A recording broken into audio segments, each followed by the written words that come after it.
Hello,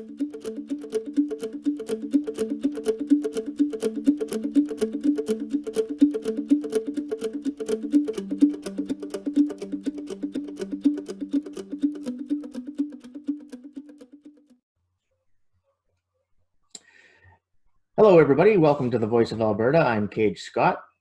I have Steve LTT from YouTube with me here today, and Steve's been working hard from his home studio and talking to a lot of great people around the whole country of Canada about, Alberta autonomy and separation and why we need it and how we're going to get there and what happens when we do. Steve, how you doing? Oh, I'm doing awesome. Thanks for having me on, Cage. Yeah, no, I appreciate it. Really appreciate the work you've been doing and conversations you've been having with people and getting the point out. Do you want to talk a little bit about that? Yeah, I mean, I've been trying to talk to basically anyone, everyone that I can, because I figure the more conversations we have, the more people we talk to, the more input we get, the better our ideas, the better the movement forward will be. Because if we're not challenging everything, if we're not considering all aspects, we're really not bringing to the table anything, in my opinion. It needs to be discussed by everyone. Every thought needs to be heard. So I've even reached out to people so far on the left that would say they're almost even Antifa. So I try to reach out to everyone because I figure all thoughts need to be on the table. So yeah, and that's exactly my thing as well, and that's why I wanted to start Voice of Alberta. And we belong to the Unify the West as well, and that's the whole point of Unify the West is it's like with Voice of Alberta. There's the Voice of Alberta, which is the people like who are looking for an answer, and they see separation as it. There's the voice of Canadian Albertans, and they don't want separation. They want to stay in Canada. They want to find a solution. And then, there's, I guess I call it Voice of the West or Voice of Canada. And, again, there's people all across the country that, right now we are Canadians. Alberta is in Canada. And it is a concern to everyone else in Canada what happens here in Alberta. And if we separate, what that means to them. So yeah, I'm kind of trying to do the same thing. Yeah, no, I agree. And I think it should be. I think everyone should be concerned about how people in Alberta feel, because to me, from talking to a lot of people, they don't feel very well. They feel mistreated, misused. They feel like the rest of the country doesn't understand us at all. They don't understand our problems. They don't understand where the issues lie even sometimes. I had a guy in BC basically just tell us that we're whining little babies. And I mean, that's expected, but it's also something that we've heard from the BC people for years. So I'm, again, not surprised. But, it's still, I mean, they need to be listening to us. And that's where the Voice of Alberta comes in. And the other Canadians across the country that agree or disagree with us, we want their voices to be heard as well. Their input is worth us listening to, but in the end of the day, we're going to do what's right for Alberta. So, well, yeah, and the thing is too, I'm sure you as well, being in Alberta, and living here, and that I've run into people here in Alberta that their jobs have not been affected, their lives have not been affected. They don't directly deal with the oil and gas industry other than filling up their car. And they don't understand themselves, even people in here in Alberta. And so it's no surprise that people across the country feel that way. Well, and you know what? Some of these people, though, don't really understand that, even though they're not seeing the full effect of it firsthand. Their life and their living here in the province is still affected by that industry being hindered, because now what happens to our province? They are not making as much money. Yeah. When the province isn't making as much money, then where do you think revenues will have to come from? It'll have to come from the people. So then taxes now are going to go up, or their income taxes are going to raise, so on and so on. So who's going to be paying for it? All these people that are not getting affected by it, but now they wonder why their income tax went up $100 over the next 12 months sort of thing. Yeah, yeah. And again, too, I mean, one of the ladies I talked to, she runs a quilting. That's what she does. She makes quilts and pillowcases and all kinds of things like that. And she herself didn't understand how any of this affected her until, she stopped getting orders. And that's what happened to me. I had a company going until Trudeau Yeah. and Notley got elected. But the problem is that it relied solely on people's extra money. And Yeah. within a very short time, people were making the decision that, no, we're not spending that extra money. We need to think differently, Yeah. you know? And that's one thing a lot of people don't consider is those small businesses, and those are the people who are directly affected by majority of this, because the Albertans who had money were going to these small little guys and they were paying them to do jobs because they were local and it was quick. It was right there. It was a buddy. I know a guy in Devon who runs printing out of his garage, and he has some big contracts that are big city contracts, so he's good with those. But besides those, he's lost so much business because Yeah. nobody else is investing in stuff because they can't afford it. Yeah, I've got a friend in Red Deer that sold all his stuff. He was doing the same thing, and he just got rid of it because he was sitting there doing nothing. Even on the server, there's on the Unify the West Discord server, there's a couple of people in there that are classic liberals, and one was even a strong NDP supporter, and they still believe in the things they believed in, but they don't believe in the people they've been following, and they see the same things we see. So it's not it has nothing to do with your age. It has nothing to do with where you live. It has nothing to do with how you term yourself politically or anything. It has to do with, we are people trying to survive. And, looking back 10 years and then taking the information that we're absorbing now and putting that forward 10 years, that's why so many people want separation now. They're scared of what they see. Yeah. Well, and the other reason, like you say, it doesn't matter what political stripes you come from, is the reason why so many of us from all these different political stripes can come together and do this together is because so many of these parties, when you look at their platforms, they're basically the same thing. Yeah. There's minor differences between each one, but they all in the end kind of go towards the same goal.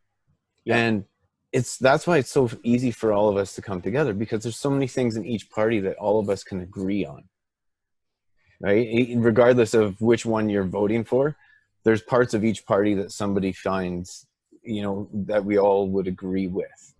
So yeah. It just brings all of us together. They think it drives us apart, but the fact of the matter is, by them coming together like that, it just actually unifies people more into seeing that all of these guys are nonsense.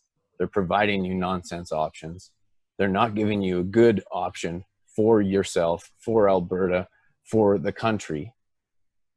And we have a chance to do something different in Alberta, I think. Yeah, I think so too. I mean, just as an example, I remember one time in my early 20s, I was living in a new town in Alberta, and it was provincial election time. And I have always voted. And my dad was, I was very lucky he educated me the way he did at home. And we watched the news every night and we would discuss it. We had the Alberta Report magazine, we had Western Producer, we had Maclean's, we had National Geographic, we had Encyclopedia Britannica. I was able to form my own judgments. And it came time for the election, and I started, because I was new to the town, I couldn't use any former thoughts or feelings on any of the candidates. So I went to all the different meetings and things like that. And the only guy that I felt I could actually trust that I was going to vote for was the NDP candidate. And it had nothing to do with the political stripe. It had nothing to do with what he did for a living. It was the way he talked and the way people talked to him and what he found important. And, going forward with Alberta separation, if it does come to fruition, which I don't think it's an if, I think it's a when. Mm-hmm. I think that getting rid of that whole political thing is a great thing. I mean, in the last election, I mean, uh, again, you look at the only thing that was different was the PPC and the message brought across. Now, there was a lot of distrust um, for the leader across Canada because some of the things he's done in his political past. But then there was a lot of support for him and the message he was bringing and the things he was saying, and he was very thoughtful. Uh, in the amount of time that he had to put his party together and to get candidates across the country and to find the quality of the candidates that he was able to find and the people that brought the same message. And they were the only ones, the PPC, that had an actual plan that made sense, that was different from the Conservatives and the Liberals and the NDP and Green Party. But again, in our day and age, the media either ignored or crucified it every given opportunity over basically. They did a good job of making everybody believe that we were not doing as well as we were in the polls, I think, and that there was no chance in hell that they had of winning an election. So for that reason, many people didn't vote for them. Yeah, because a lot of people that we talked to at the doors would all say that we totally like everything that you're talking about, but we can't do it. That was just a thing that we heard from people, and it's a shame that in this day and age people still weren't ready to vote for something that represented more of their values than anything else out there. Yeah, that was my unfortunate take from the election as well. And then so many people were believing in the Conservatives and believing in the change, and again, everybody thought that Trudeau had done so many bad things that even supporters from before were going to turn against him, which did happen. But other factors brought in, which is again, to do with new Canadians being able to vote and loading the cities and not just loading the cities with people to vote, but loading them with numbers of ridings so that Toronto, Montreal, and Ottawa can decide what happens in the rest of Canada. And it doesn't matter how the Maritimes or the West votes. It doesn't make a hill of beans. We don't have the numbers. Yeah. Yeah. No, and it never has. In my entire life, it never has mattered what my vote has been. And that's a sad thing to think about. Yeah. The only time it felt for me the only two times for me that I felt it did is when the Reform Party started to get some traction and the message was getting out, and people across the country, even people in Quebec and that, were, beginning to listen. Preston Manning, towards the end of the 90s there and into the early 2000s, people were listening and they were paying attention and they valued what he thought. I mean, they would still say things against him, and of course the staunch members out east that do what they do, I mean, they still wouldn't support him, but they were listening. And then when Stephen Harper had a minority government and he was trying to run the government, and the Liberals just could not handle it, that they only had 12 seats and they wanted power. Or no, they had more seats than that because Ignatieff forced the election. He got the NDP to vote with him, and they forced an election. And Harper even said, "No, please don't do this. We don't need this right now. Let's just work together." And Canadians heard what Harper said, and the result was that Ignatieff didn't even win his seat. The Liberals went down to 12 seats, which was the lowest they had ever been in the history of this country. The NDP pretty much turned Quebec orange. And then we had people that were willing to work together. Even though Harper had a majority government, the Liberals that were left and the NDP that were voted in for a few years, they worked together. So I actually felt my vote meant something. Yeah. Yeah, when it was close like that. Yeah, I can see what you mean then. I think that was early on in my voting career. And back then it wouldn't have mattered because I did not know. Yeah, I've got a couple of decades on you, so.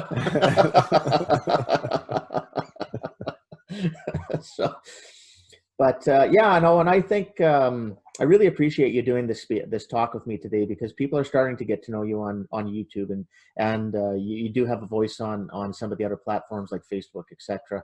Are you doing a BitChute or a BitTube or any of those other accounts? I think what is it? Yeah, I have a BitChute.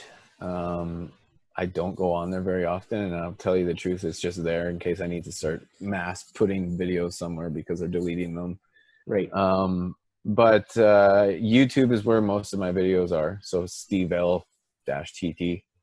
And I do talk to people on every platform. I try to. Like, I even have a Telegram channel that Hmm. goes. Yeah, I try and do everything because I feel like at one point I'm going to lose one of these anyways. I Yeah. don't really care which one it is, but I'll lose one, so I may as well have backup plans and have them all prepared in the beginning anyway. So, but yeah, it's I like doing this stuff. I like talking to people. I like hearing all different types of views, and I like interacting with people. Everybody's got something to bring to the table, and just listening is usually half of the battle. So if you can just take time to listen to people and hear their views and their opinions, a lot of the time they might understand you, or you might be able to understand them a little bit better. So Perfect. Yeah, and that's exactly the message I want to get across with Voice of Alberta. So again, I really thank you for coming on today. And again, congratulations on the success you're having, and thank you for doing it. And there's a few more of us out there, and we need to just get that word out, and then talk to the people on the other side and let them have a voice too. So yeah, and if any of your viewers out there see this and they they have questions that they want either of us to go over, for sure send them a question, send it on Facebook. Let us know what you want us to talk about, and I'll come back on and talk anytime. yeah, perfect. Yeah, same here. And a lot of people don't understand that even on YouTube, you don't have to post videos to have a channel. You can open up a channel, and then from there, you can go to your homepage or my homepage, and you can actually send a message just like you do on Messenger on Facebook, or even an email. It works the same way. You can type in a message and hit send, and we get the notifications and we can answer them. And it's the same on BitChute and those other platforms. So plug yourself a little bit. You said you're on Facebook, but that's under your personal name, I guess. Or do you Yeah, have? no, my personal name's Steve Lockett's out there. I don't really mind if people know who I am, because Okay. I'm not trying to hide anything. I'm not trying Okay. to hide who I am. This Okay. is who I am, and if you don't like me, I'm sorry. That is what it is. Yeah, no problem. That's good. So yeah, Steve Locke on Facebook. Yeah, and then on YouTube it's Steve LTT Yeah, -TT. Sorry, yeah, yeah. and Telegram. I don't even know. You could look up Locke and Sabo. That's our channel that we got going. Oh, with Sabo Speaks. Yeah. Oh, cool. Okay. Again, Um, then yeah, you had a great talk with him the other day, and I'm hoping when he gets time to. He's one of the 14 people in Alberta that actually have a job in the oil patch right now. So yeah, exactly. It is. It's true. It's true. so In he, between his work and doing live streams, that's, I think, about all he has time for. So yeah, his exactly. schedule is all over the place. Yeah. So Yeah.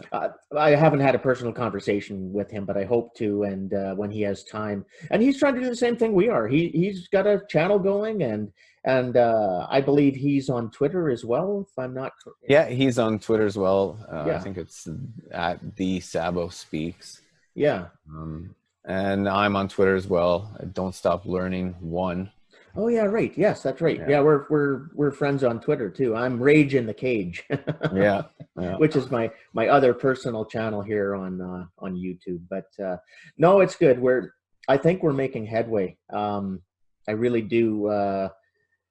I think that most of the people involved in trying to explore separation and autonomy and see where it goes uh, are are working towards it in the right way. Um, the people at Wexit, Peter Downing and them, they're trying to form political parties. There's opinions on both sides of that. Um, there's other people that have been with, there's other political parties, Alberta Independence and others that are trying to do the same thing. And the beautiful thing about Unify the West on the Discord server is that these people are coming together. Yeah. And all these different groups aren't fighting against each other. They're actually talking. There's people in Wexit or that are used to be with Wexit that are, they're communicating, and that's what has to happen. Well, it's important. It's the building blocks for us moving forward, because regardless of what people think is the right way to do it, we all need to talk to each other. Because at this point, like, I don't support Wexit, but I will talk to anyone who does support Wexit. I'll go to every single one of their rallies, even though if they were on the voting card, I probably still wouldn't vote for them, just because I don't believe that that's the right way. I want to talk to all those people. Yeah. Same way as in a federal election, I wouldn't vote for NDP, but I'd love to talk to every NDP supporter, because who knows, maybe I could change their mind. Maybe I could show them something that's an error in their ways and what they think is right thing with housing or something, or whoever. Yeah, no, exactly. Yeah. Immigration, taxation, carbon tax. Pick and topic for them almost. Yeah. Yeah. I mean, here's the problem too. And we're seeing this south of the border with the impeachment scandal, and we're seeing it in our federal party with just in the parliament with just people just doing dumb stuff and ignoring. Most of the real issues are being ignored, and they're pushing these hot button issues that even a lot of their supporters are like, no, move on. There's way more important things to deal with. And I think that in favor of autonomy and or separation is that people are waking up to that. And we saw it in the last election here in Alberta and Saskatchewan. People that did vote for the Liberals or the NDP in the 2015 election did not vote that way this time, because again, they're realists. They're strong thinkers, and they can form an opinion. And they decided, wait a minute, we didn't get what we voted for the last time, and we're not going to try round two. Yeah. Well, that's one thing, like, especially like you say in Alberta, we're the type of people that fool us once, okay, fool us twice, it's not going to happen again. Yeah. And again, I see that I see that with quite a few people on the left that, again, these are educated people. They're smart. They live here. They are Albertans. They are Canadians. And what happens in their community matters. So you're right. The more we can talk to them and help them form our opinion. Yeah. And you're not going to win every one of those battles. Like, I had a guy come up to me in a grocery store. I was wearing my PPC sweater, and I was talking politics with him. And then he saw the PPC thing, and he said, "Oh, you're with the PPC? I'm sorry. I can't have a conversation with you." I said, "Okay, well, I'm sorry that happened. I mean, we were having a good conversation till now, I thought, and I wish you well. Have a good day." I mean, you're going to run into that. But maybe you sowed a seed for someone else to have a conversation with this guy. Yeah. Or maybe he'll go home and think about it. Yeah. Read a news story or something. So. Yeah. All right. Well, I should let you go because I got to go take care of business here. But no. Thank you for having me on, and I'll definitely come back on. Perfect. Thank you so much. All right. Take care. Have a good one.